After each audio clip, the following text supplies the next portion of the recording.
Sasa faida gani ambazo unazozipata ukiwa mwanachama wa kampuni ya Bensuma?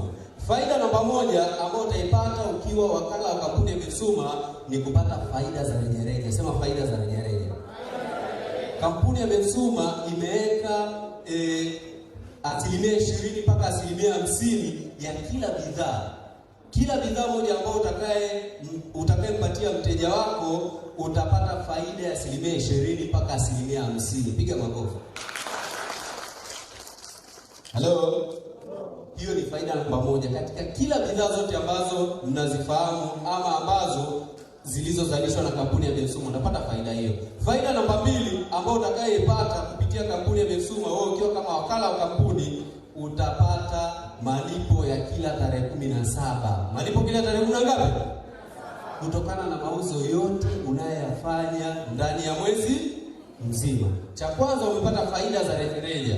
Hello. Kitu cha pili, kupitia bidhaa hizo unapata pia nini? Unalipa kampuni. Hello. Lakini pia sivyo tu, kampuni ya Bensuma imeweka awards mbalimbali. Moja wapo ya awadi ambayo ni kubwa zaidi kampuni ya Bensuma imeweka ni awadi ambayo inaitwa Think Big Award. Sema Think Big Award.